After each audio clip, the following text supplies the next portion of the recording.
కొనసాగుతుంది 73 స్థానాల్లో ఎన్డీఏ ఆధిక్యంలో ఉన్నట్టు అలాగే మహాగఠబంధన్ సంబంధించి ఆ కూటమి వచ్చేసి మరొక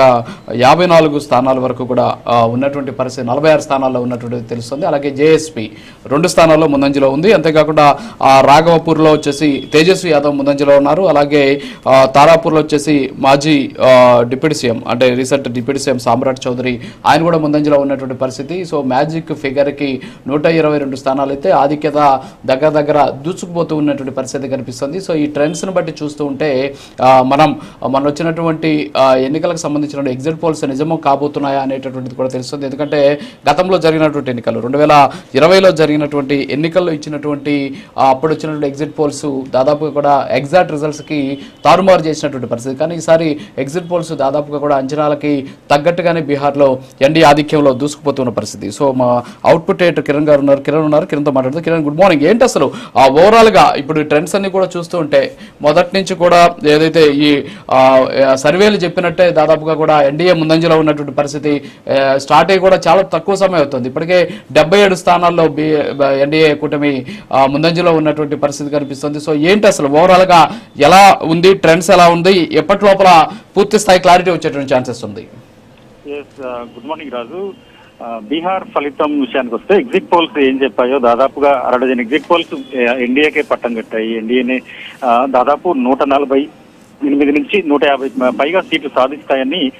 చాలా వరకు ఎగ్జిట్ పోల్స్ చెప్పాయి యాక్చువల్గా బీహార్ ఫ్రెండ్స్ ని పరిశీలిస్తే గత 2 సందర్భాల్లో ఎగ్జిట్ పోల్స్ ఫెయిల్ అయ్యాయి కానీ ఈసారి ఎగ్జిట్ పోల్స్ చెప్పిందే జరిగే పరిస్థితికి కనిపిస్తున్నట్టుగా ప్రాథమిక ఫలితాలు ప్రైమరీ రిజల్ట్స్ చెప్తున్నాయి ఇప్పటి వరకు అయితే ఎన్డీఏ 78 ఎంజీబీ మహాగఠబంధన్ 47 స్థానాల్లో ఇక ప్రశాంత్ కిషోర్ పార్టీ 2 స్థానాల్లో ఆధిక్యంలో కనిపిస్తోంది అటు రాఘవపూర్ లో తేజస్వి యాదవ్ ఆధిక్యంలో ఉన్నారు ఇటు ఓవరాల్ గా ఎన్డీఏ మహాగఠబంధన్ కూటమిలో చూసుకుంటే యథావిధిగా అనుకున్నట్టుగానే ఆర్జేడీ ఎక్కువ సీట్లలో లీడింగ్ లో కనిపిస్తోంది ఇండియా కూటమిలో ఆర్జేడీ 32 కాంగ్రెస్ 9 లెఫ్ట్ పార్టీలు 6 స్థానాల్లో లీడింగ్ లో కనిపిస్తున్నాయి అటు ఎన్డీఏలో 78 స్థానాలు ఆధిక్యంలో 79 స్థానాలు లేటెస్ట్ ఫిగర్ ఇందులో బీజేపీ వచ్చేసి 34 జేడీయూ 34 ఎల్జేపీ 5 స్థానాల్లో లీడ్స్ లో కనిపిస్తోంది ఇక్కడ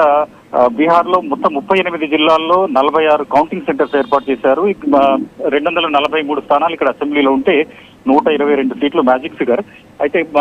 ఫలితాలు 12-1 గంటల లోపు బీహార్ పిక్చర్ క్లియర్ గా అయ్యేటట్టు కనిపిస్తోంది ఇప్పుడు స్టేటస్ అయితే అది 9 గంటల తర్వాత మొదటి రౌండ్ ఫలితాలు వచ్చే అవకాశాలు కనిపిస్తున్నాయి రాదు అయితే ఇక్కడ ఒకటి మనం చూస్తే ఎన్నికలకి ముందు ఎక్కడైతే ఒక